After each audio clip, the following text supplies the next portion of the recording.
Hello दोस्तों, welcome to Lohia knowledge point. हमने NCERT class 6 की जो भूगोल की बुक है उसको स्टार्ट किया था। इसकी हमने पहले स्टार्ट की थी एमसीक्यू के माध्यम से। तो हमने इसकी जो नई एनसीईआरटी की बुक आई थी उसको हमने कंप्लीट कर लिया था। और उसके बाद में अभी हमने इसकी जो एनसीईआरटी की जो पुरानी वाली बुक है उसको हमने स्टार्ट किया है, क्योंकि उसके अंदर काफ़ी सारा मैटर है जो वो जो है नई वाली बुक के अंदर से हटा दिया गया है। तो हमने फ़िलहाल जो पुरानी वाली बुक है उसको भी स्टार्ट कर रखा था, लेकिन आज हम इसका जो है मैराथन क्लास के रूप में हम इसकी जो है 6 क्लास की जो बुक है पृथ्वी हमारा आवास, इसको जो है हम इसको पूरा एक ही क्लास के अंदर कंप्लीट कर लेंगे। यानी हम इसको वन लाइनर के रूप में करेंगे। तो ये 6 क्लास की बुक है पृथ्वी हमारा आवास।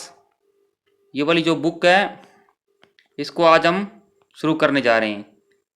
तो आज की हमारी क्लास को स्टार्ट करने से पहले जो भी हमारे चैनल पर नए हैं वो चैनल को सब्सक्राइब कर लें और बेल आइकन को प्रेस कर लें ताकि नई नई वीडियो की नोटिफिकेशन आपको मिलती रहे। तो इस क्लास के अंदर हमने इसके अंदर जो है जो पुरानी वाली एनसीईआरटी है उसके कुछ क्वेश्चन भी शामिल कर दिए हैं, और नई वाली एनसीईआरटी के जो जितने भी क्वेश्चन बन रहे थे एक लेसन के अंदर से वो सारे हमने इसके अंदर ऐड कर दिए हैं। तो ये जो नई वाली एनसीईआरटी वाली बुक है इसके अंदर जो लेसन है एक तो है सौरमंडल में पृथ्वी और ग्लोब एवं अक्षांश, देशांतर, पृथ्वी की गतियां, मानचित्र और पृथ्वी के प्रमुख परिमंडल और हमारा देश। तो चलिए हम आज की हमारी क्लास को स्टार्ट करते हैं। पहला लेसन है इसका, पहला क्वेश्चन इसका, सूर्य, चंद्रमा, पृथ्वी, उल्कापिंड तथा वे सभी वस्तुएं जो रात के समय आसमान में चमकती है क्या कहलाती हैं? तो वो कहलाती हैं खगोलीय पिंड। सूर्य, चंद्रमा, पृथ्वी, उल्कापिंड तथा वे सभी वस्तुएं जो रात के समय आसमान में चमकती है क्या कहलाती हैं? तो वह कहलाती हैं खगोलीय पिंड। नेक्स्ट है, कुछ खगोलीय पिंड जिनके पास अपनी ऊष्मा तथा प्रकाश होता है जिसको वे बड़ी मात्रा में उत्सर्जित करते हैं, इन खगोलीय पिंडों को क्या कहते हैं? तो इन्हें कहते हैं तारा यानी स्टार। कुछ खगोलीय पिंड जिनके पास अपनी ऊष्मा तथा प्रकाश होता है जिसको वे बड़ी मात्रा में उत्सर्जित करते हैं, इन खगोलीय पिंडों को क्या कहते हैं? तो इन्हें कहते हैं तारा। सूर्य क्या है? सूर्य भी एक तारा है। सूर्य क्या है? सूर्य भी एक तारा है। नेक्स्ट है, तारों के विभिन्न समूह के द्वारा बनाई गई विविध आकृतियां क्या कहलाती है? तो वो कहलाती है नक्षत्र मंडल। तारों के विभिन्न समूह के द्वारा बनाई गई विविध आकृतियां क्या कहलाती है? वो कहलाती है नक्षत्र मंडल। नेक्स्ट है, अंतरिक्ष से संबंधित अर्सा मेजर या बिग बियर का संबंध किससे है? तो वो है नक्षत्र मंडल से। अंतरिक्ष से संबंधित अर्सा मेजर या बिग बियर का संबंध किससे है? तो वो है नक्षत्र मंडल से। नेक्स्ट है, बहुत आसानी से पहचान में आने वाला नक्षत्र मंडल कौन सा है? तो वो है स्मॉल बियर या सप्तऋषि मंडल, यानी 7 तारों का समूह है। बहुत आसानी से पहचान में आने वाला नक्षत्र मंडल कौन सा है? तो वो है स्मॉल बियर या सप्तऋषि मंडल, यानी 7 तारों का समूह है। नेक्स्ट है, स्मॉल बियर या सप्तऋषि मंडल किस नक्षत्र मंडल का भाग है? तो यह है अर्सा मेजर या बिग बियर का भाग है। स्मॉल बियर या सप्तऋषि जो मंडल है ये किस नक्षत्र मंडल का भाग है? तो यह है अर्सा मेजर या बिग बियर का भाग है। नेक्स्ट है, कुछ खगोलीय पिंडों में अपना प्रकाश एवं ऊष्मा नहीं होती है और वे तारों के प्रकाश से प्रकाशित होते हैं, ऐसे पिंड क्या कहलाते हैं? ऐसे पिंड कहलाते हैं ग्रह। कुछ खगोलीय पिंडों में अपना प्रकाश एवं ऊष्मा नहीं होती है और वे तारों के प्रकाश से प्रकाशित होते हैं, ऐसे पिंड क्या कहलाते हैं? ऐसे पिंड कहलाते हैं ग्रह कहलाते हैं, यानी प्लेनेट। ग्रह जिसे अंग्रेजी में कहते हैं इसको प्लेनेट। ग्रह जिसे अंग्रेजी में कहते हैं प्लेनेट, जो ग्रीक भाषा के प्लेनेटाई शब्द से बना है जिसका अर्थ होता है परिभ्रमण या अर्थात चारों ओर घूमने वाला। ग्रह जिसे अंग्रेजी में कहते हैं प्लेनेट, जो ग्रीक भाषा के प्लेनेटाई शब्द से बना है, जिसका अर्थ होता है परिभ्रमक, अर्थात चारों ओर घूमने वाला। नेक्स्ट है, पृथ्वी एक ग्रह है तथा यह अपना संपूर्ण प्रकाश एवं ऊष्मा किससे प्राप्त करती है? तो यह प्राप्त करती है सूर्य से। पृथ्वी एक ग्रह तथा यह अपना संपूर्ण प्रकाश एवं ऊष्मा किससे प्राप्त करती है? तो करती है सूर्य से प्राप्त। नेक्स्ट है, पृथ्वी सूर्य से दूरी के हिसाब से कितने नंबर का ग्रह है? तो यह तीसरे नंबर का ग्रह। पृथ्वी सूर्य से दूरी के हिसाब से कितने नंबर का ग्रह है? यह है तीसरे नंबर का। नेक्स्ट है, सूर्य से बढ़ती दूरी के हिसाब से ग्रहों का जो सही क्रम क्या है? तो है बुध, शुक्र, पृथ्वी, मंगल, उसके बाद में बृहस्पति, फिर शनि, फिर यूरेनस यानी अरुण, फिर है नेपच्यून यानी वरुण। सूर्य से बढ़ती दूरी के हिसाब से ग्रहों का सही क्रम क्या है? बुध, शुक्र, पृथ्वी, मंगल, बृहस्पति, शनि और यूरेनस यानी अरुण और नेपच्यून वरुण। नेक्स्ट है, वे ग्रह जो सूर्य के नजदीक हैं एवं चट्टानों से बने हैं क्या कहलाते हैं? तो वो कहलाते हैं आंतरिक ग्रह। वे ग्रह जो सूर्य के नजदीक है एवं चट्टानों से बने होते हैं क्या कहलाते हैं? आंतरिक ग्रह कहलाते हैं। नेक्स्ट है, आंतरिक ग्रहों के अंतर्गत आते हैं, आंतरिक ग्रहों के अंतर्गत आते हैं बुध, शुक्र, पृथ्वी और मंगल। आंतरिक ग्रहों के अंतर्गत आते हैं बुध, शुक्र, पृथ्वी और मंगल। ऐसे क्वेश्चन काफी बार एग्जाम के अंदर क्वेश्चन आते हैं। नेक्स्ट है, वे ग्रह जो सूर्य से बहुत दूर हैं तथा बहुत बड़े आकार के हैं, ये गैस और तरल पदार्थों से बने हैं क्या कहलाते हैं? तो ये कहलाते हैं बाह्य ग्रह। वे ग्रह जो सूर्य से बहुत दूर हैं तथा बहुत बड़े आकार के हैं, ये गैस और तरल पदार्थों से बने हुए हैं क्या कहलाते हैं? बाह्य ग्रह कहलाते हैं। नेक्स्ट है, बाह्य ग्रहों के अंतर्गत आते हैं बृहस्पति, शनि, यूरेनस और नेपच्यून यानी अरुण वरुण। बाह्य ग्रहों के अंतर्गत आते हैं बृहस्पति, शनि और अरुण वरुण। नेक्स्ट है, सौर मंडल में सूर्य के सबसे नजदीक का ग्रह कौन सा है? तो वो है बुध। सौर मंडल में सूर्य के सबसे नजदीक का ग्रह कौन सा है? तो वो है बुध। नेक्स्ट है, सूर्य के चारों ओर परिक्रमण काल सबसे कम यानी 28 दिन किसका है? तो वो है बुध का। सूर्य के चारों ओर परिक्रमण काल सबसे कम यानी 88 दिन, सॉरी पहले 28 बोल दिया था, 88 दिन है ये। सूर्य के चारों ओर परिक्रमण काल सबसे कम यानी 88 दिन किसका है? 88 डेज। तो यह है बुध का।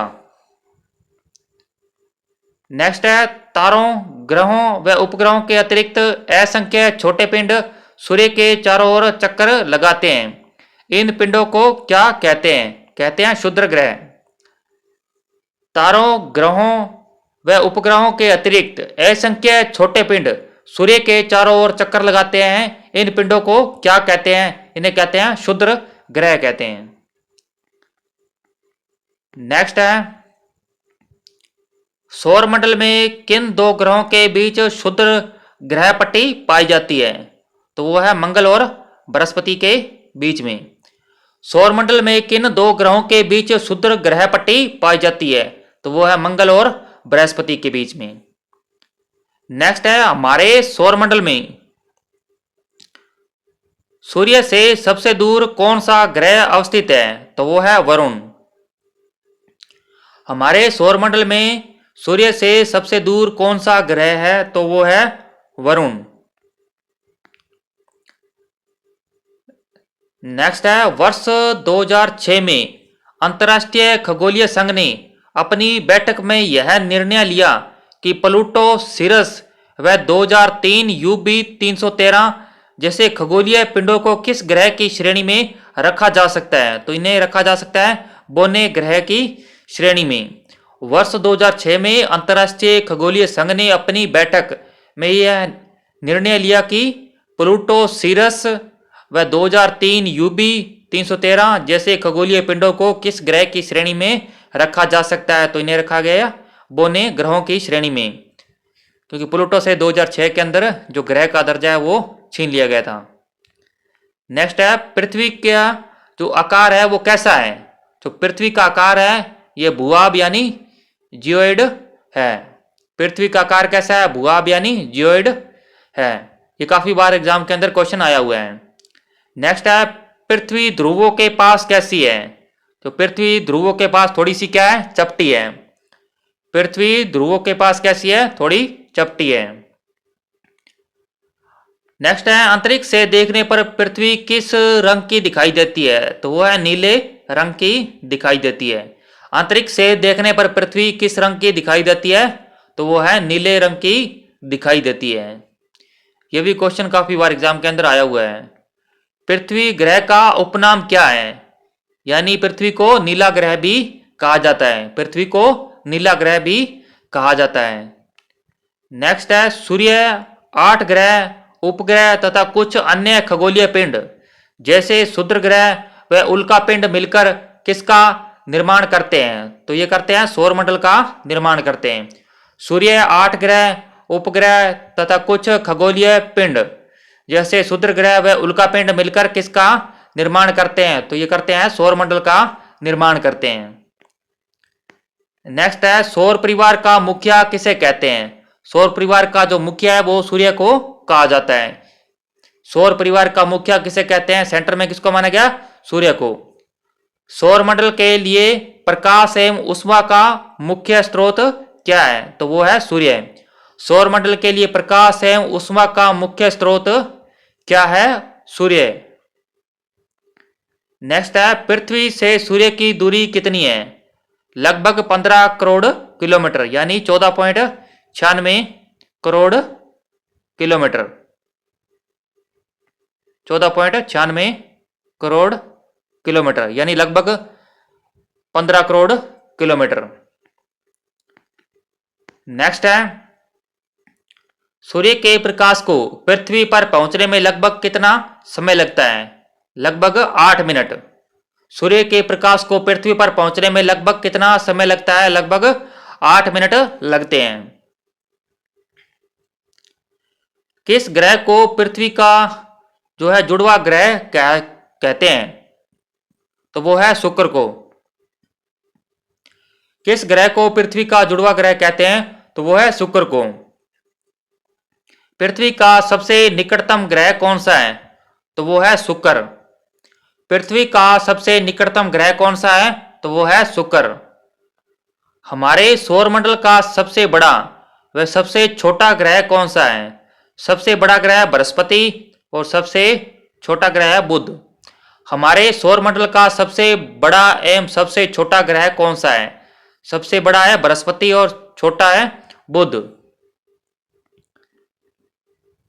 नेक्स्ट है, कौन से वे 2 ग्रह हैं जिनका सौरमंडल के अन्य ग्रहों की तुलना में परिक्रमण विपरीत दिशा में होता है?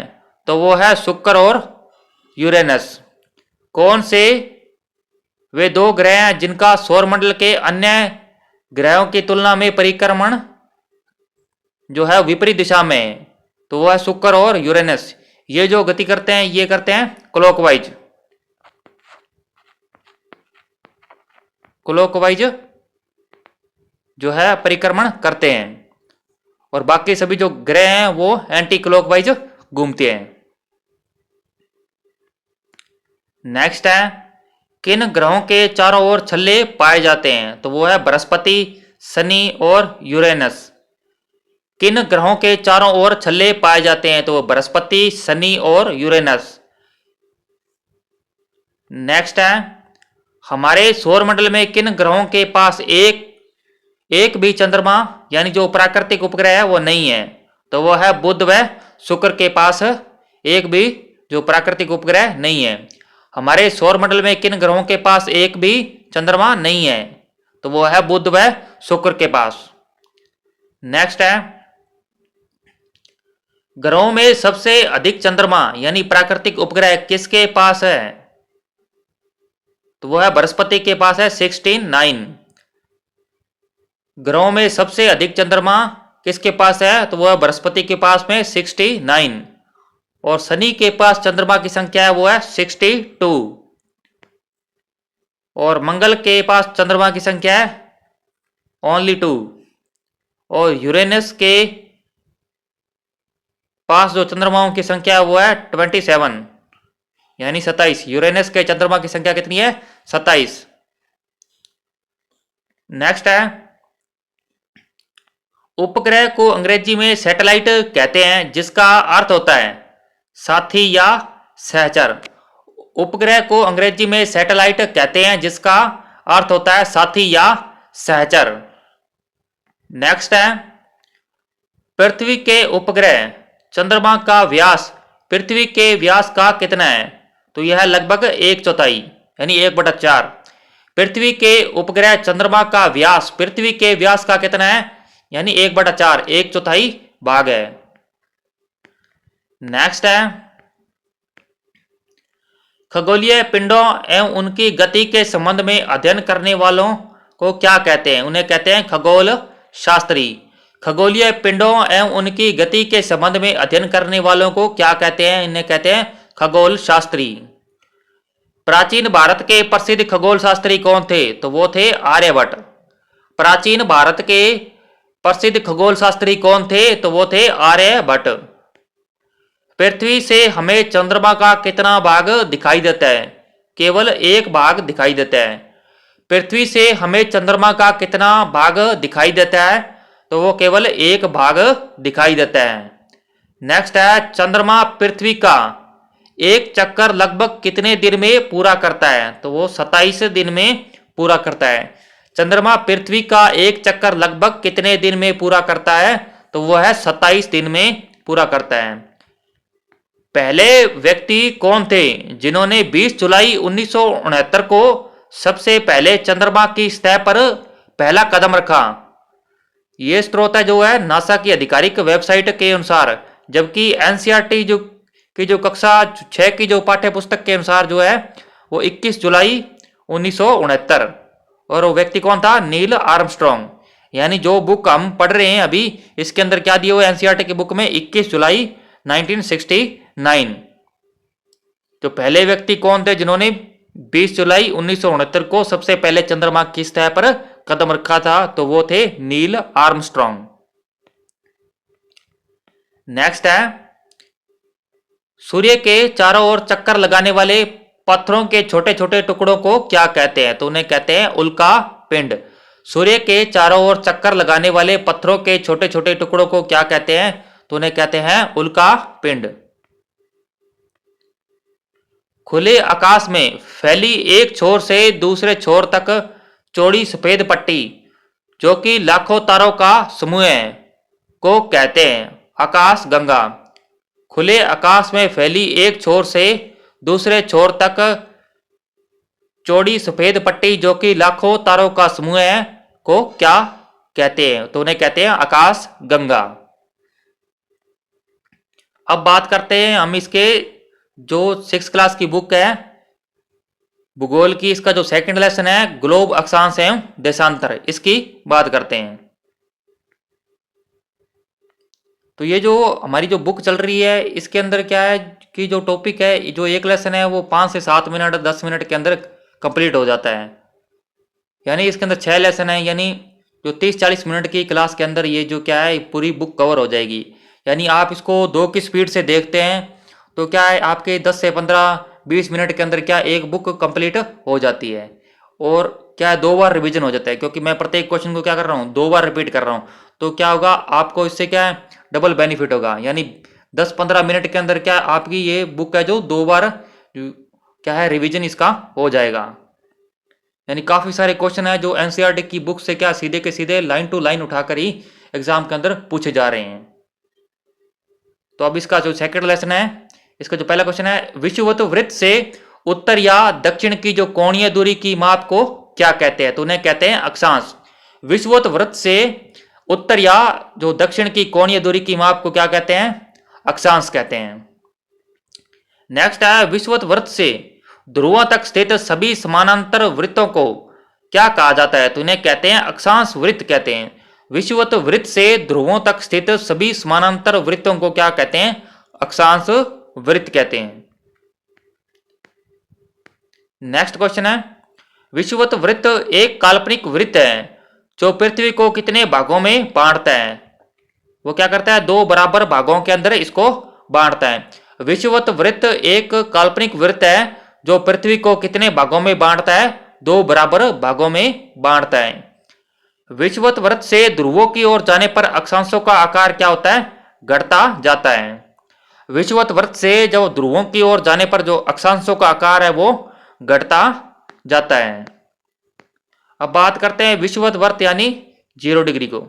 विषुवत वृत्त किसको कहते हैं? 0 डिग्री को। और उत्तरी ध्रुव है 90 डिग्री उत्तर के अंदर। उत्तरी ध्रुव 90 डिग्री उत्तर के अंदर।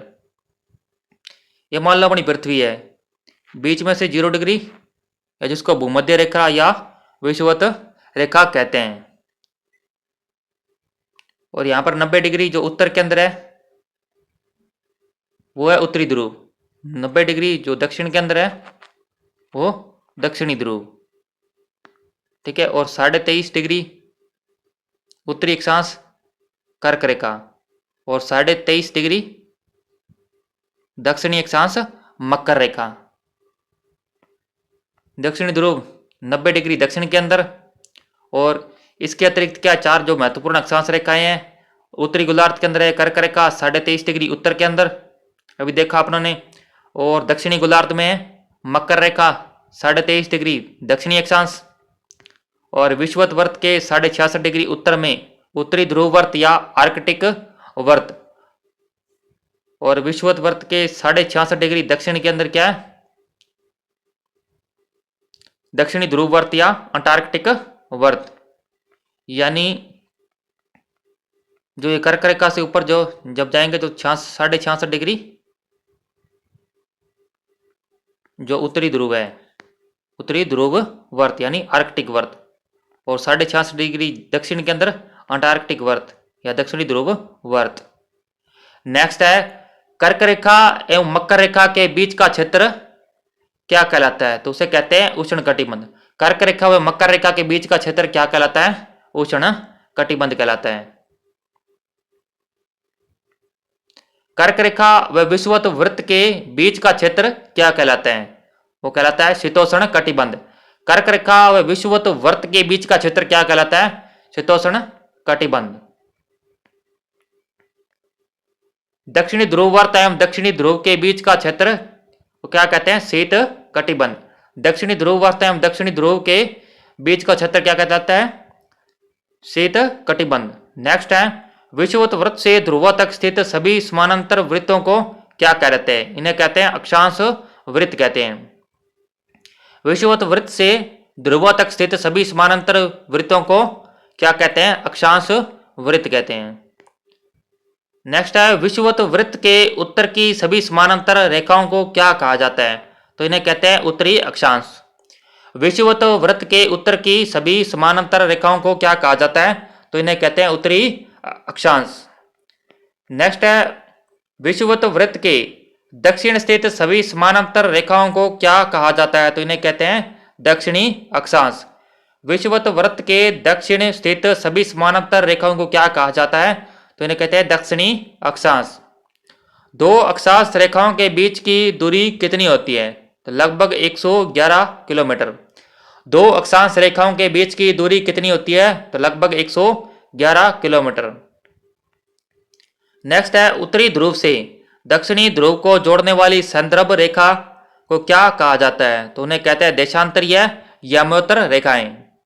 उत्तरी ध्रुव से दक्षिणी ध्रुव को जोड़ने वाली जो संदर्भ रेखा है इसको क्या कहा जाता है? तो इसे कहते हैं देशांतरीय याम्योत्तर या देशांतर रेखा कहा जाता है। नेक्स्ट है, याम्योत्तरों के बीच की दूरी अधिकतम कहाँ पर होती है? तो ये होती है विषुवत वृत्त पर 111.3 किलोमीटर और ध्रुवों पर होती है न्यूनतम यानी 0 किलोमीटर होती है। याम्योत्तरों के बीच की अधिकतम दूरी कहाँ पर होती है? तो ये होती है विषुवत वृत्त पर 111.3 किलोमीटर और न्यूनतम होती है ध्रुवों पर 0 किलोमीटर।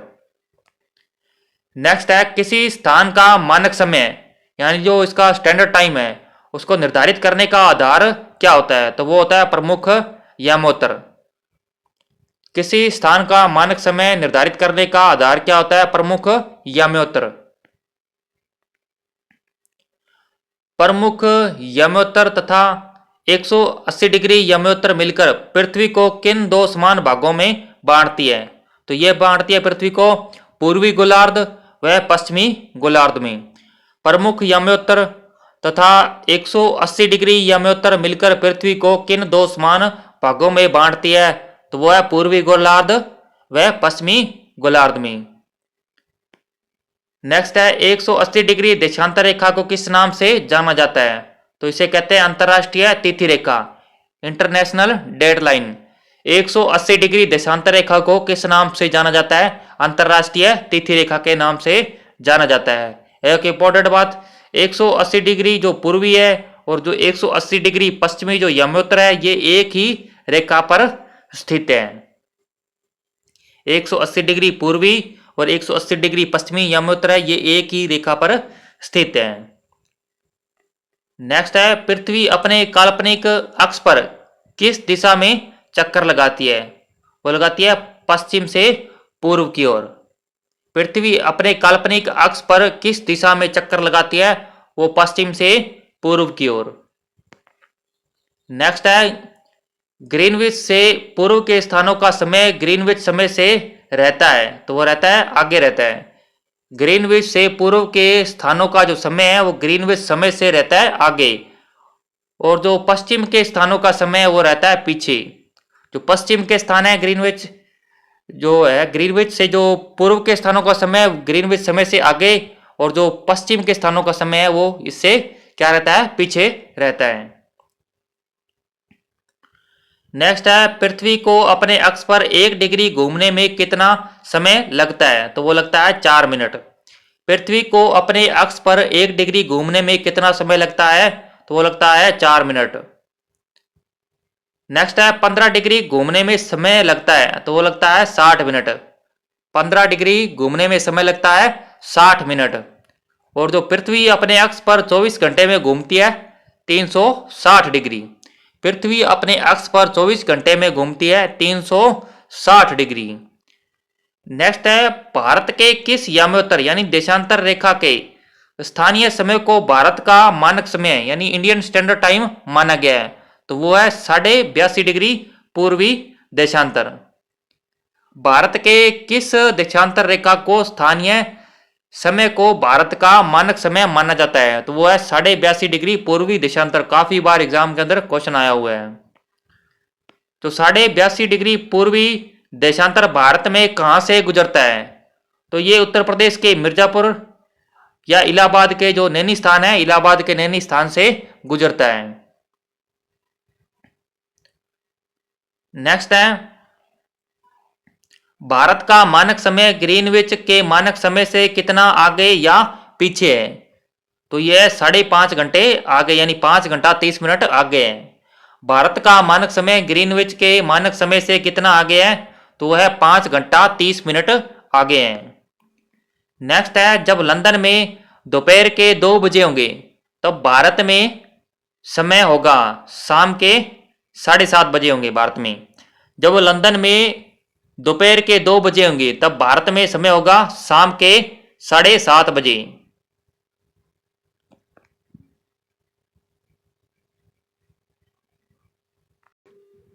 नेक्स्ट बात करते हैं जो एनसीईआरटी क्लास 6 का जो है जो भूगोल की बुक है उसका तीसरा लेसन है पृथ्वी की गतियां। इसके जितने भी क्वेश्चन हैं वन लाइनर बने हैं वो अपने करते हैं। पृथ्वी का अपने अक्ष पर घूमना क्या कहलाता है, तो कहलाता है घूर्णन। पृथ्वी का अपने अक्ष पर घूमना क्या कहलाता है, घूर्णन कहलाता है। पृथ्वी की सूर्य के चारों ओर एक स्थिर कक्षा में गति को क्या कहते हैं, तो उसे कहते हैं परिक्रमण।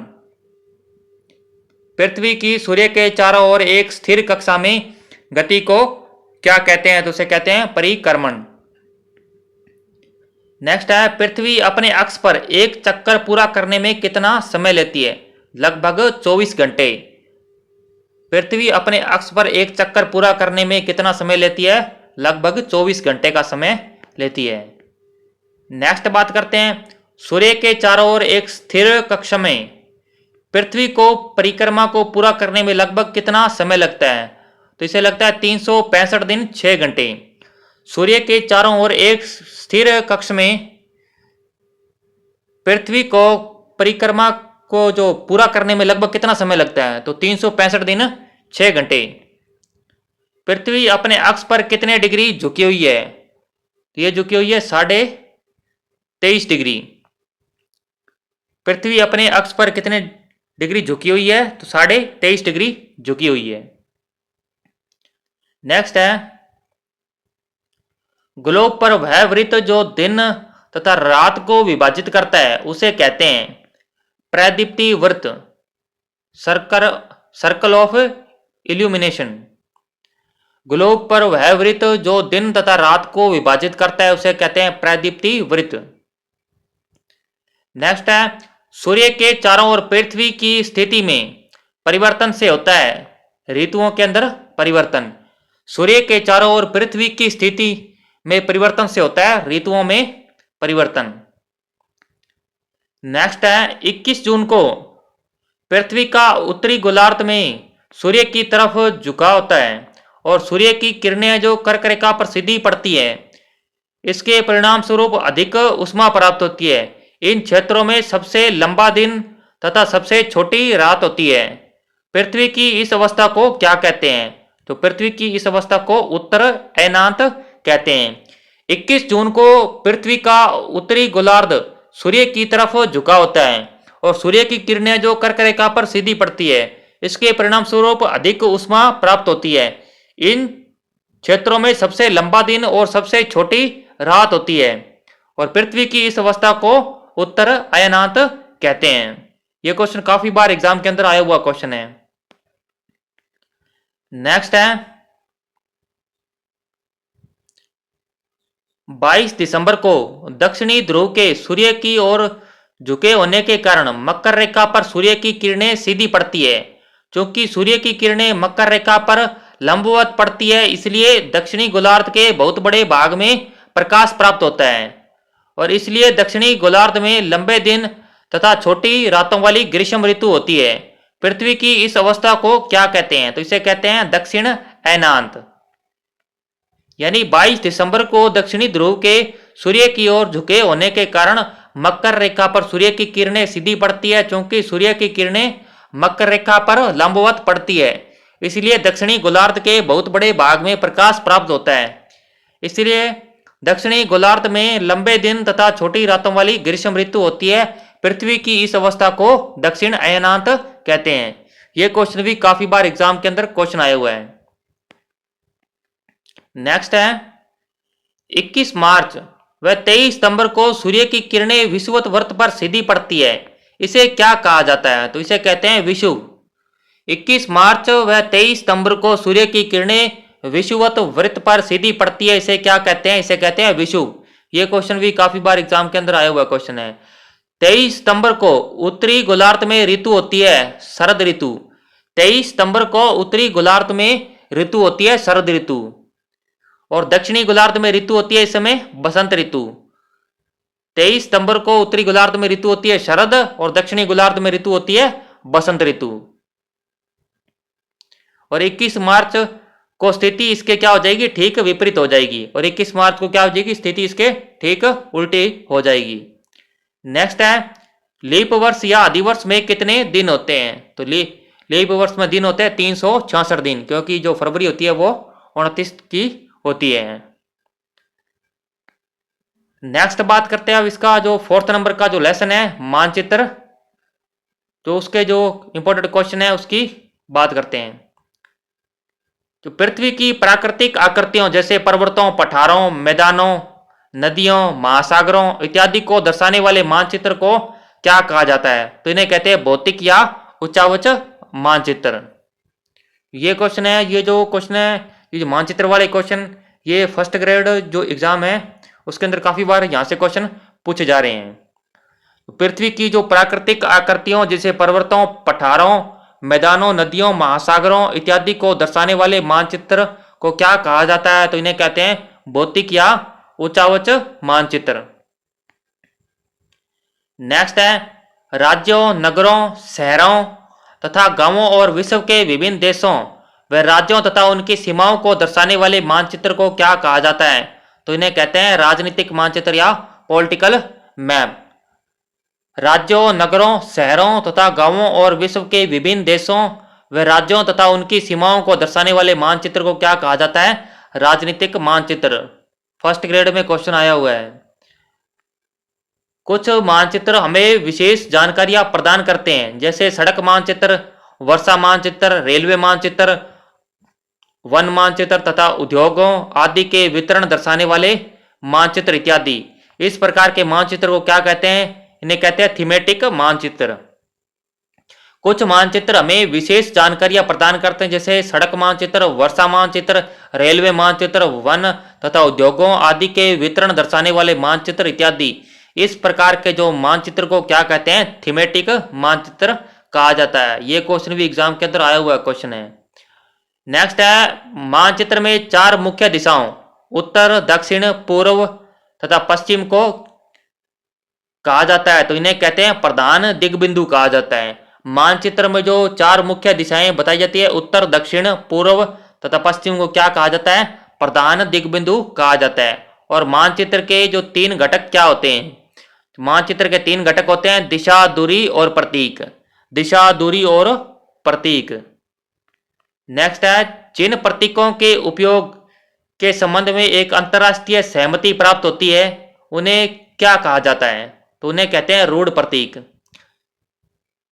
जिन प्रतीकों के उपयोग के संबंध में एक अंतरराष्ट्रीय सहमति प्राप्त होती है उन्हें कहा जाता है रूढ़ प्रतीक। जो मानचित्र पैमाने पर आधारित न होकर याददाश्त और स्थानीय प्रेक्षण पर आधारित होते हैं उन्हें क्या कहते हैं? उन्हें कहते हैं रेखा मानचित्र। जो मानचित्र पैमाने पर आधारित न होकर याददाश्त और स्थानीय प्रेक्षण पर आधारित होते हैं उन्हें क्या कहते हैं? उन्हें कहते हैं रेखा मानचित्र। रेखाचित्र मानचित्र। एक छोटे क्षेत्र का बड़े पैमाने पर खींचा गया रेखाचित्र क्या कहलाता है? तो वो कहलाता है खाका। एक छोटे क्षेत्र का बड़े पैमाने पर खींचा गया रेखाचित्र क्या कहलाता है? तो वो कहलाता है खाका। नेक्स्ट है पृथ्वी के प्रमुख परिमंडल। ये जो इसका 5 नंबर लेसन है एनसीईआरटी की जो बुक है 6 क्लास की भूगोल की बुक का 5 नंबर लेसन है पृथ्वी के प्रमुख परिमंडल। इसका जो पहला क्वेश्चन है पृथ्वी के प्रमुख बड़े भूभाग पर जल पाया जाता है जिसे क्या कहा जाता है? तो उन्हें कहते हैं जलमंडल। पृथ्वी के बहुत बड़े भूभाग पर जल पाया जाता है जिसे क्या कहा जाता है? जलमंडल कहा जाता है। जल की सभी अवस्थाएं जैसे बर्फ, जल एवं जलवाष्प किस में सम्मिलित होते हैं? तो इनको सम्मिलित किया जाता है जलमंडल के अंदर। जल की सभी अवस्थाएं जैसे बर्फ हो गया, जल, जलवाष्प किस में सम्मिलित होते हैं? तो इन्हें करते हैं सम्मिलित जलमंडल के अंदर। नेक्स्ट है पृथ्वी का वह सीमित क्षेत्र जहां तीनों परिमंडल एक दूसरे के संपर्क में आते हैं क्या कहलाता है? तो वो कहलाता है जैव मंडल। पृथ्वी का वह सीमित क्षेत्र जहां तीनों परिमंडल एक दूसरे के संपर्क में आते हैं क्या कहलाता है? जैव मंडल। नेक्स्ट है विश्व का सबसे ऊंचा शिखर कौन सा है? तो वो है माउंट एवरेस्ट। इसकी जो हाइट है वो है 8,848 मीटर। या कई जगह इसको 8,850 मीटर भी मिलता है। विश्व का सबसे ऊंचा शिखर कौन सा है? Mount Everest. 8,848 मीटर इसकी हाइट है। और दूसरा सबसे ऊंचा पर्वत है वो है K2 या गॉडविन ऑस्टिन। इसकी जो हाइट है वो है 8,611 मीटर। 8,611 मीटर गॉडविन ऑस्टिन या K2 विश्व का दूसरा ऊंचा पर्वत शिखर। नेक्स्ट है स्थल की ऊंचाइयों को कहां से मापा जाता है? जो स्थल की ऊंचाइयों का जो मापन है वो समुद्र तल से किया जाता है। स्थल की ऊंचाइयों का मापन समुद्र तल से किया जाता है। नेक्स्ट है विश्व का सबसे गहरा भाग किस महासागर में स्थित है? तो वो है प्रशांत महासागर में स्थित है। विश्व का सबसे गहरा भाग किस महासागर के अंदर स्थित है? तो वो है प्रशांत महासागर के अंदर स्थित है। और वो है कौन सा? उसे कहते हैं मैरियाना ट्रेंच या मैरियाना गर्त जिसकी गहराई क्या है 11,022 मीटर है। जो विश्व का सबसे गहरा भाग प्रशांत महासागर के अंदर है और उसका नाम क्या है मैरियाना ट्रेंच या मैरियाना गर्त है जिसकी गहराई क्या है 11,022 मीटर है। नेक्स्ट है पृथ्वी के महाद्वीपों का आकार के अनुसार क्रम बताइए। तो वो क्रम है, सही क्रम है एशिया, अफ्रीका, उत्तरी अमेरिका, उसके बाद में दक्षिणी अमेरिका, अंटार्कटिका, यूरोप और ऑस्ट्रेलिया। पृथ्वी के महाद्वीपों का आकार के अनुसार क्रम बताइए।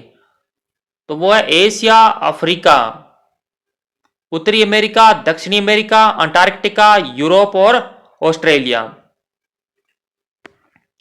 नेक्स्ट क्वेश्चन है एशिया तथा यूरोप को अलग करने वाली स्थलीय संरचना में शामिल है। तो वो है यूराल पर्वत और यूराल नदी। क्योंकि एक तरफ क्या है, इधर तो आ गया यूराल पर्वत और यूराल नदी, तो ये एक तरफ तो आ गया एशिया और इस तरफ क्या है यूरोप। और यूरोप वह जो एशिया को अलग करती है यूराल पर्वत और यूराल नदी। यूरोप व एशिया के संयुक्त भूभाग को क्या कहा जाता है। तो इन्हें कहते हैं यूरेशिया। यूरोप प्लस एशिया को क्या कहा जाता है यूरेशिया। यूरोप व एशिया के संयुक्त भूभाग को यूरेशिया कहा जाता है, यूरोप प्लस एशिया। नेक्स्ट है वह कौन सा महाद्वीप है जिससे होकर कर्क रेखा, मकर रेखा तथा विषुवत व्रत तीनों गुजरती है। तो वो है अफ्रीका। वह कौन सा महाद्वीप है जिससे होकर कर्क रेखा व मकर रेखा तथा विषुवत व्रत तीनों गुजरती है। तो वो है अफ्रीका। एशिया को अफ्रीका से अलग करने वाली नहर का क्या नाम है। एशिया को अफ्रीका से अलग करने वाली नहर का क्या नाम है। तो वो है स्वेज नहर। ये क्वेश्चन काफी बार एग्जाम के अंदर आया हुआ क्वेश्चन है। नेक्स्ट है मिस्र के सिनाई प्रायद्वीप में बनाई गई कौन सी नहर है जो विश्व की सबसे बड़ी कृत्रिम नहर है। वो है स्वेज नहर। मिस्र के सिनाई प्रायद्वीप में बनाई गई कौन सी नहर है जो विश्व की सबसे बड़ी कृत्रिम नहर है। तो वो है स्वेज नहर। काफी बार एग्जाम के अंदर क्वेश्चन आया हुआ है। भूमध्य सागर को लाल सागर से जोड़ने वाली नहर कौन सी है। तो वो है स्वेज नहर। भूमध्य सागर को लाल सागर से जोड़ने वाली नहर कौन सी है। तो वो है स्वेज नहर। नेक्स्ट है उत्तरी अमेरिका तथा दक्षिणी अमेरिका महाद्वीप किस देश में मिलते हैं। तो वो मिलते हैं पनामा में। उत्तरी अमेरिका तथा दक्षिणी अमेरिका महाद्वीप किस देश में मिलते हैं। तो पनामा देश में मिलते हैं उत्तरी अमेरिका और दक्षिणी अमेरिका महाद्वीप। नेक्स्ट है उत्तरी अमेरिका तथा दक्षिणी अमेरिका महाद्वीप पनामा देश की दक्षिण पूर्वी सीमा में एक संक्रय स्थल से जुड़े हुए हैं जिसे क्या कहा जाता है। इसे कहते हैं पनामा स्थल संधि। उत्तरी अमेरिका तथा दक्षिणी अमेरिका महाद्वीप पनामा देश की दक्षिणी पूर्वी सीमा के एक संक्रय स्थल से जुड़े हुए हैं जिसे क्या कहा जाता है पनामा स्थल संधि कहा जाता है। नेक्स्ट है कौन सी स्थल संधि अटलांटिक महासागर को प्रशांत महासागर से अलग करती है। तो वो है पनामा स्थल संधि। कौन सी स्थल संधि अटलांटिक महासागर को प्रशांत महासागर से अलग करती है। तो वो है पनामा स्थल संधि। नेक्स्ट क्वेश्चन है विश्व की सबसे लंबी पर्वत श्रृंखला एंडीज किस महाद्वीप के उत्तर से लेकर दक्षिण की ओर फैली हुई है। तो यह है दक्षिणी अमेरिका महाद्वीप में। विश्व की सबसे लंबी पर्वत श्रृंखला एंडीज किस महाद्वीप के उत्तर से लेकर के दक्षिण की ओर फैली हुई है। तो वो है दक्षिणी अमेरिका महाद्वीप में। नेक्स्ट है किस महाद्वीप में विश्व की सबसे बड़ी नदी अमेजन बहती है। तो वो है दक्षिणी अमेरिका महाद्वीप में। किस महाद्वीप में विश्व की सबसे बड़ी नदी अमेजन बहती है। तो वो है दक्षिणी अमेरिका महाद्वीप में। यह है जो ये अमेजन नदी है यह है आयतन के आधार पर, आयतन के आधार पर सबसे बड़ी नदी। और वैसे सबसे लंबी नदी कौन सी है नील नदी। सबसे लंबी नदी आ जाए तो वो है नील नदी और सबसे बड़ी नदी पूछ ले यानी जो आयतन के आधार पर है ये अमेजन नदी है। नेक्स्ट है किस महाद्वीप के पूर्व में अटलांटिक महासागर है तथा पश्चिम में प्रशांत महासागर है और इस महाद्वीप का अधिकांश भाग दक्षिणी गोलार्ध में स्थित है। तो वो है दक्षिणी अमेरिका महाद्वीप। किस महाद्वीप के पूर्व में क्या है? अटलांटिक महासागर है और पश्चिम में प्रशांत महासागर और इस महाद्वीप का अधिकांश भाग दक्षिणी गोलार्ध में है। तो वो है दक्षिणी अमेरिका महाद्वीप। नेक्स्ट क्वेश्चन है, किस महाद्वीप को द्वीपीय महाद्वीप कहते हैं? तो वो है ऑस्ट्रेलिया महाद्वीप को द्वीपीय महाद्वीप कहा जाता है। द्वीपीय महाद्वीप ऑस्ट्रेलिया महाद्वीप। नेक्स्ट है, विश्व का सबसे छोटा महाद्वीप? तो वो है ऑस्ट्रेलिया। विश्व का सबसे छोटा महाद्वीप ऑस्ट्रेलिया। नेक्स्ट क्वेश्चन है, पूरी तरह से दक्षिणी गोलार्ध में स्थित महाद्वीप कौन सा है? तो वो है ऑस्ट्रेलिया। पूरी तरह से दक्षिणी गोलार्ध में स्थित महाद्वीप कौन सा है? तो वो है ऑस्ट्रेलिया। नेक्स्ट है, दक्षिणी ध्रुव किस महाद्वीप के मध्य में स्थित है? तो वो है अंटार्कटिका महाद्वीप। दक्षिणी ध्रुव किस महाद्वीप के मध्य में स्थित है? तो वो है अंटार्कटिका महाद्वीप। नेक्स्ट क्वेश्चन है, दक्षिणी ध्रुव क्षेत्र में स्थित वह कौन सा महाद्वीप है जहां हमेशा मोटी बर्फ की परत जमी रहती है, इसलिए यहां स्थायी मानव निवास है जो संभव नहीं है? वो है अंटार्कटिका महाद्वीप। दक्षिणी ध्रुव क्षेत्र में स्थित वह कौन सा महाद्वीप है जहां हमेशा मोटी बर्फ की परत जमी रहती है, इसलिए यहां स्थायी मानव निवास संभव नहीं है? तो वो है अंटार्कटिका महाद्वीप। नेक्स्ट क्वेश्चन है, भारत के शोध संस्थान दक्षिण गंगोत्री, मैत्री तथा भारती कहां पर स्थित है? तो यह है अंटार्कटिका महाद्वीप में। भारत के शोध संस्थान दक्षिणी गंगोत्री, मैत्री तथा भारती कहां पर स्थित है? अंटार्कटिका महाद्वीप में। नेक्स्ट क्वेश्चन है, भारत के शोध संस्थान दक्षिण गंगोत्री, मैत्री तथा भारती कहां पर स्थित है? अंटार्कटिका महाद्वीप पर। और विशाल जलाशय जो महाद्वीपों के द्वारा एक दूसरे से अलग है क्या कहलाते हैं? महासागर। विशाल जलाशय जो महाद्वीपों के द्वारा एक दूसरे से अलग है क्या कहलाते हैं? महासागर कहलाते हैं। नेक्स्ट क्वेश्चन है, आकार के आधार पर महासागरों का सही क्रम बताओ। प्रशांत महासागर, अटलांटिक महासागर, हिंद महासागर, दक्षिणी महासागर तथा आर्कटिक महासागर। प्रशांत महासागर, अटलांटिक महासागर, हिंद महासागर और दक्षिणी महासागर और आर्कटिक महासागर जो ये हैं, ये आकार के आधार पर महासागरों का सही क्रम। नेक्स्ट क्वेश्चन है, कौन सा महासागर पृथ्वी के 1/3 भाग पर फैला है, अर्थात इसका क्षेत्रफल सभी महाद्वीपों के कुल क्षेत्रफल से भी बड़ा है? तो वो है प्रशांत महासागर। कौन सा महासागर पृथ्वी के 1/3 भाग पर फैला है, अर्थात इसका क्षेत्रफल सभी महाद्वीपों के कुल क्षेत्रफल से भी बड़ा है? तो वो है प्रशांत महासागर। कौन सा महासागर सभी महासागरों की अपेक्षा अधिक गहरा है? तो वो है प्रशांत महासागर, क्योंकि यहां पर क्या है, मैरियाना गर्त है जिसकी गहराई कितनी है? 11,022 मीटर। कौन सा महासागर सभी महासागरों की अपेक्षा अधिक गहरा है? प्रशांत महासागर। किस महासागर के एक ओर एशिया और ऑस्ट्रेलिया महाद्वीप है तथा दूसरी ओर उत्तर और दक्षिण अमेरिका महाद्वीप की स्थिति है? तो वो है प्रशांत महासागर। किस महासागर के एक ओर एशिया और ऑस्ट्रेलिया महाद्वीप है तथा दूसरी ओर उत्तर और दक्षिणी अमेरिका महाद्वीप की स्थिति है? तो वो है प्रशांत महासागर। नेक्स्ट क्वेश्चन है, किस महासागर की तटरेखा पोताश्रयों एवं पतनों के निर्माण के लिए आदर्श स्थिति रखती है? तो वो है अटलांटिक महासागर। किस महासागर की तटरेखा पोताश्रयों व पतनों के निर्माण के लिए आदर्श स्थिति रखती है? तो वो है अटलांटिक महासागर। किस महासागर की तटरेखा बहुत अधिक दंतुरित यानी कटी फटी है? तो वो है अटलांटिक महासागर। किस महासागर की तटरेखा बहुत अधिक दंतुरित यानी कटी फटी है? तो वो है अटलांटिक महासागर। नेक्स्ट है कार्बन डाइऑक्साइड की मात्रा में वृद्धि के कारण पृथ्वी के तापमान में वृद्धि हो रही है, जिसे कहते हैं भूमंडलीय तापन। कार्बन डाइऑक्साइड की मात्रा में वृद्धि के कारण पृथ्वी के तापमान में वृद्धि हो रही है, जिसे कहते हैं भूमंडलीय तापन। नेक्स्ट क्वेश्चन है प्रशांत महासागर का आकार कैसा है? तो प्रशांत महासागर का आकार है वो लगभग वृत्ताकार है। प्रशांत महासागर का आकार कैसा है? लगभग वृत्ताकार। जो एशिया, ऑस्ट्रेलिया, उत्तर एवं दक्षिणी अमेरिका इसके चारों ओर स्थित है।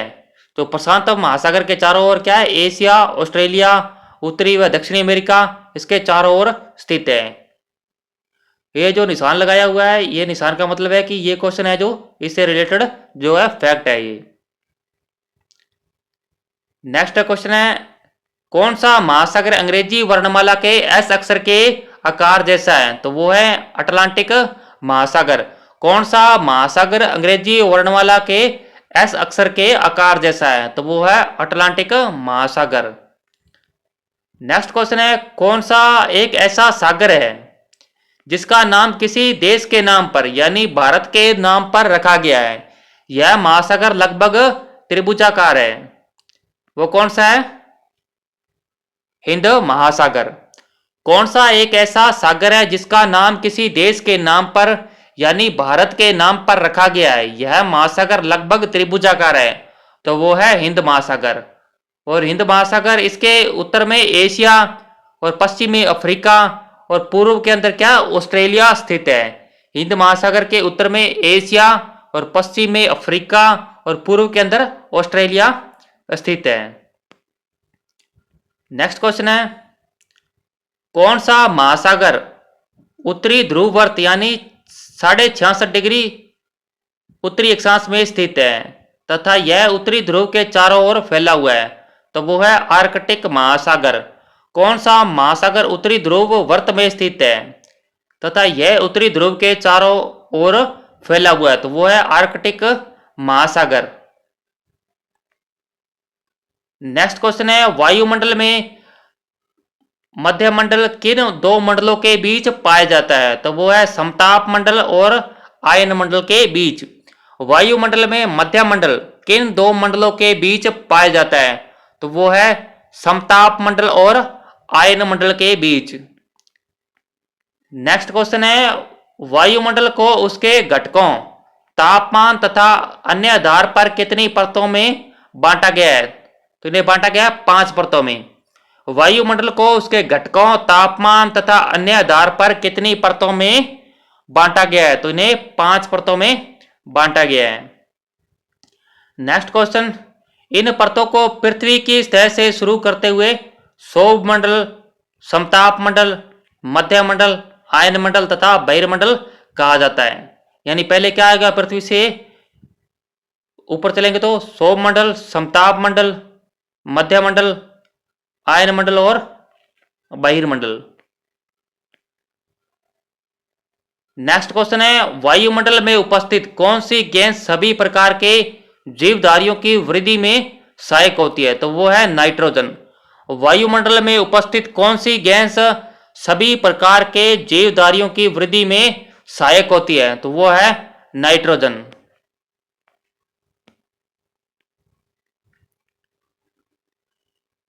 नेक्स्ट क्वेश्चन है कौन सी गैस पेड़ पौधों की वृद्धि में सहायक होती है? Carbon dioxide. कौन सी गैस पेड़ पौधों की वृद्धि में सहायक होती है? तो वो है कार्बन डाइऑक्साइड। जो वायुमंडल में जो 78% क्या है नाइट्रोजन और 21% क्या है ऑक्सीजन और 1% क्या है अन्य सभी गैसें पाई जाती है। वायुमंडल के अंदर 78% तो है नाइट्रोजन, 21% ऑक्सीजन और 1% अन्य सभी गैसें पाई जाती है।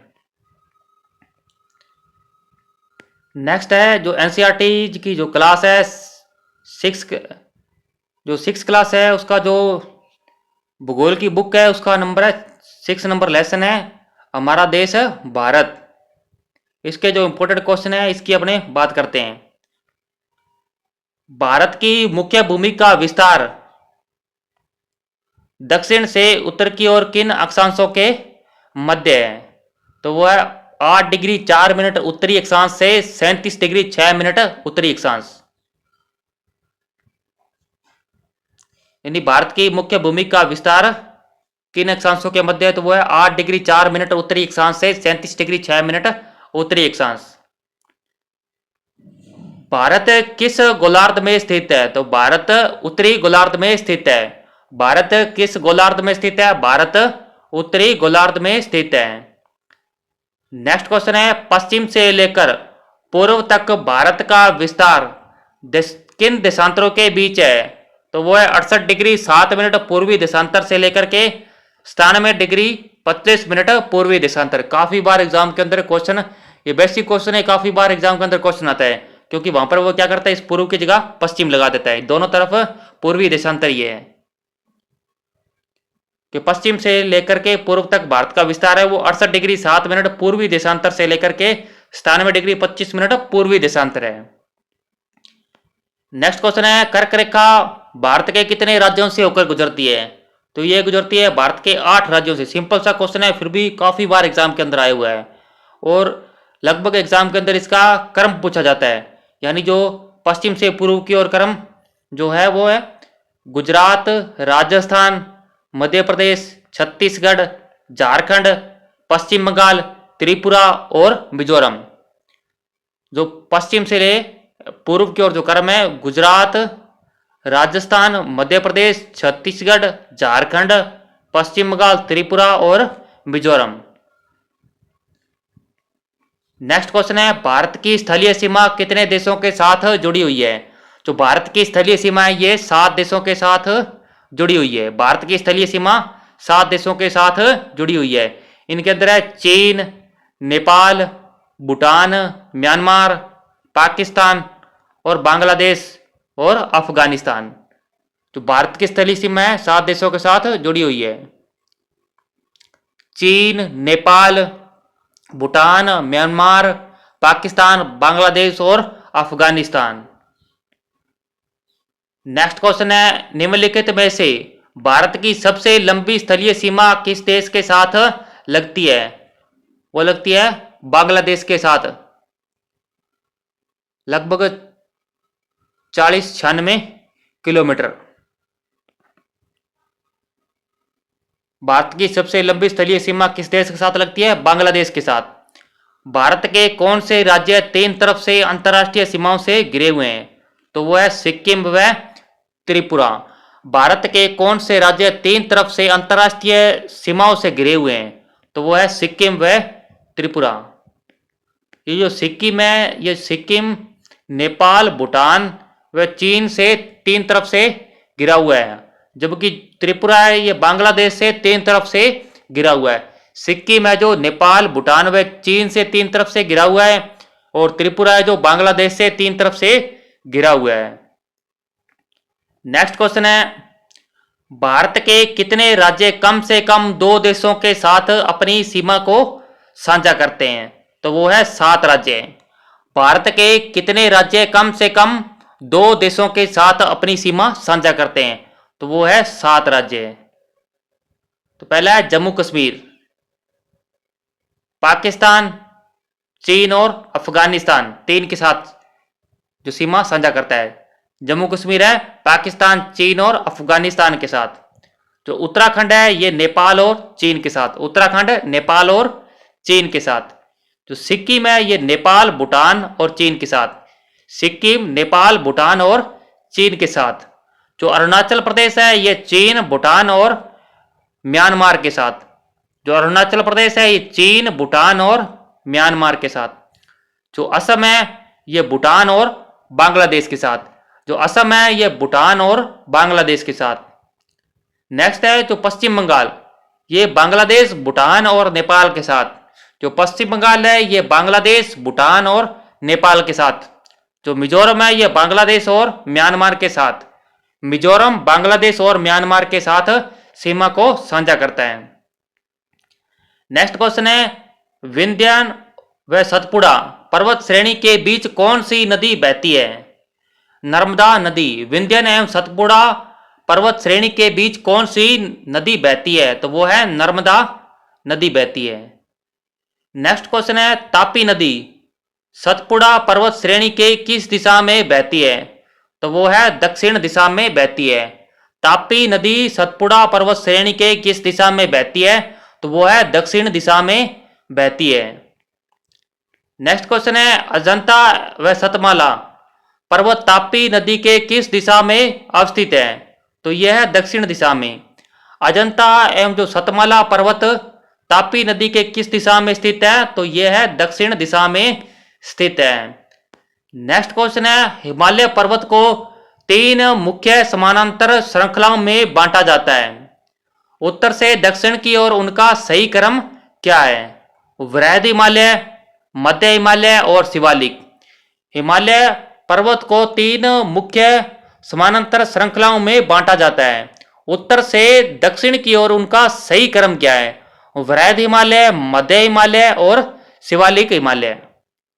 नेक्स्ट क्वेश्चन है महानदी गोदावरी, कृष्णा एवं कावेरी ये सभी किस दिशा की ओर बहने वाली नदियां हैं? ये सभी है जो पूर्व दिशा की ओर बहने वाली नदियां हैं। महानदी गोदावरी, कृष्णा और कावेरी ये सभी किस दिशा की ओर बहने वाली नदियां हैं? तो यह है पूर्व दिशा की ओर बहने वाली नदियां हैं। तथा ये अपना जल है जो कहाँ गिराती है?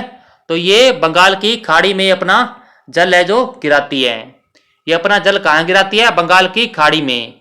और ये नदियां कहाँ पर उपजाऊ डेल्टा का निर्माण करती है? तो ये अपने मुहाने पर क्या है? उपजाऊ डेल्टा का निर्माण करती हैं। नेक्स्ट क्वेश्चन है गंगा एवं ब्रह्मपुत्र नदियां विश्व के सबसे बड़े डेल्टा का निर्माण करती है जिसे कहा जाता है, उसे कहते हैं सुंदरवन का डेल्टा। गंगा व ब्रह्मपुत्र नदियां विश्व के सबसे बड़े डेल्टा का निर्माण करती है जिसे कहा जाता है सुंदरवन का डेल्टा। और इस डेल्टा की जो आकृति कैसी है? त्रिभुजाकार। इस डेल्टा की आकृति कैसी है? त्रिभुजाकार। भारत में कितने द्वीप समूह हैं? भारत के अंदर 2 द्वीप समूह हैं, अंडमान निकोबार और लक्षद्वीप। भारत में कितने द्वीप समूह हैं? भारत के अंदर 2 द्वीप समूह हैं, अंडमान निकोबार और लक्षद्वीप। लक्षद्वीप द्वीप समूह कहां पर स्थित है? तो यह अरब सागर में स्थित है। लक्षद्वीप द्वीप समूह कहां पर स्थित है? तो यह है अरब सागर में स्थित है। नेक्स्ट क्वेश्चन है अंडमान एवं निकोबार द्वीप समूह कहां पर स्थित है? तो यह भारत के दक्षिण पूर्व दिशा में बंगाल की खाड़ी में स्थित है।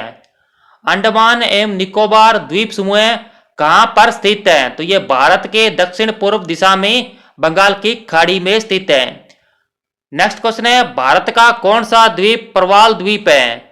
तो वो है लक्षद्वीप। भारत का कौन सा द्वीप प्रवाल द्वीप है? तो वो है लक्षद्वीप।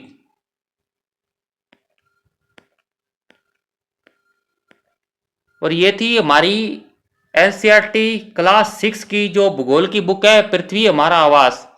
इस बुक को आज हमने वन लाइनर के रूप में कंप्लीट कर लिया है। और इस क्लास को आप लोग अगर 2 की स्पीड से देखेंगे तो 15 से 20 मिनट के अंदर आप लोग क्या है इसको बुक को कवर कर लोगे, यानी 2 बार आपकी 15 से 20 मिनट के अंदर भी कवर हो जाएगी।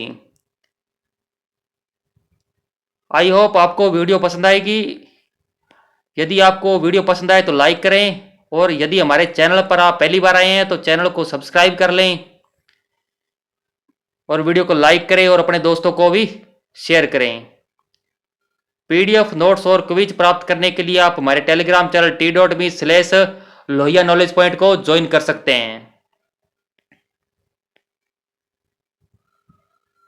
धन्यवाद।